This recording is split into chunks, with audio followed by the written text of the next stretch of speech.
அல்ஹம்துலில்லாஹ். இன்னும் ஒரு வாரத்துக்குள்ள ரமதான் வரப்போகுது இல்லையாமா? ரமதான் வந்தோடனே என்னமா பண்ணணும்? ரம்ஜான் பர்ச்சேஸ் பண்ணணும். மாஷா அல்லாஹ். அடுத்து ஆஃபியா, நீ என்னமா பண்ணுவீங்க? நோன்பு திறக்கணும். ரமதான் வந்துட்டா. ஷோயிப், நீங்க சொல்லுங்கம்மா.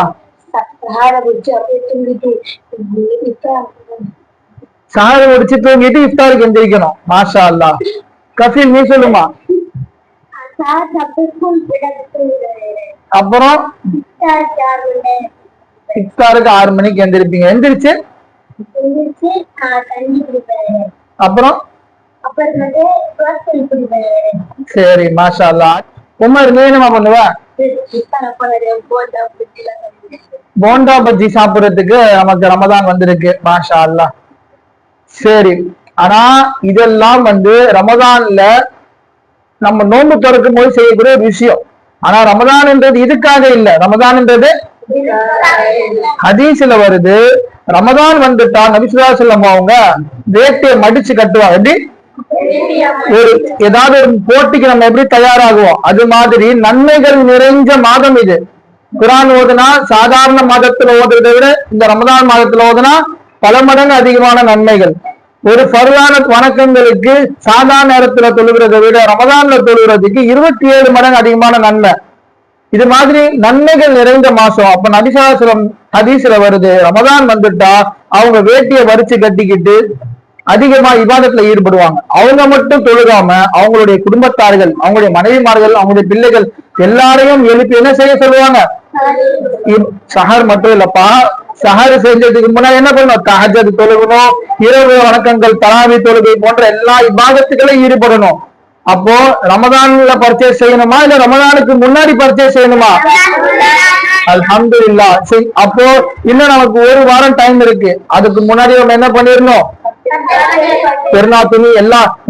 நம்ம கிட்ட இருக்கக்கூடிய மிக தவறான ஒரு விஷயம் என்ன? எந்த கடைசி 10 நாள் மிக மிக முக்கியமான நரக நெருப்பிலிருந்து விடுதலை தரக்கூடிய நாள் நபி ஸல்லல்லாஹு அலைஹி வஸல்லம் சொன்னாங்களோ அப்பதான் நம்ம என்ன பண்ணுவோம்?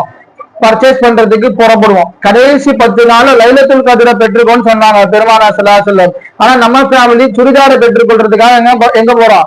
சுடிதார் பார்க் போவோம், எங்கேயாவது போயிட்டு இருப்போம். அப்போ லைலத்துல் கத்ர் வேணுமா சுடிதார் வேணுமா? அப்போ நம்முடைய பர்ச்சேஸ் எப்போ? எல்லாமே ரமதானுக்கு முன்னாடி முடிச்சிடணும். நபி ஸல்லல்லாஹு அலைஹி வஸல்லம் ரமதான் வந்துட்டா பகல் முழுக்க நோன்பும் இரவு முழுக்க இபாதத்தும் செய்வாங்க. சஹரும் இஃப்தாரும் நம்ம இபாதத்து செய்யறதுக்கு தேவையான சக்தியை கொடுக்குது. சஹரும் இஃப்தார் என்ன பண்ணுது? அப்போ ஒரு அளவுதான் சாப்பிடணும். நீ நாட்டுல வயிற்ற 10 அடுக்கா வச்சு ஃபர்ஸ்ட் கிரவுண்ட் ஃப்ளோர்ல கஞ்சி, செகண்ட் ஃப்ளோர்ல பஜ்ஜி, அடுத்து அப்படியே ஃபுல்லா அடுக்கிறானா அப்புறம் என்ன ஆகும்? மகரிப் தொழுகையில ருக்குல போண்டா வந்து வெளில வரும். சுப்ஹானல்லாஹ் சொல்லும்போது ஒரு போண்டா. அப்போ எப்படிப்பா மகரிப்புக்கே இந்த நிலைமை? நான் தராவி தொழுவப்போ கொரட்டை தான். அப்போ இதெல்லாம் இருக்கக்கூடாது. இதெல்லாம் நம்ம வயிறு பசிக்கு ஏத்த மாதிரி அளவா என்ன பண்ணணும்? சாப்பிடணும். சரிங்களா? இன்ஷா அல்லாஹ் இதுபடி நம்ம அமல் செய்யலாமா? ரமதானுக்கு தயாராகலாமா? இப்ப சொல்லுங்க, ரமதான் வந்துட்டா பகல் முழுக்க என்ன செய்யணும்? நோன்பு வைக்கணும். பரதான தொழுகையும் நோன்பு இருக்கணும். இரவுல தராவி தொழுகையும் தஹஜ்ஜுத். மாஷா அல்லாஹ். அதன்படி அமல் செய்யக்கூடிய பாக்கியத்தை அல்லாஹ் நமக்கும் நம் இஸ்லாமிய குடும்பங்கள் அனைவர்களுக்கும் தருவானாக. ஆமீன். வாஹிரு தாவானா அல்ஹம்துலில்லாஹி ரப்பில் ஆலமீன். அஸ்ஸலாமு அலைக்கும்.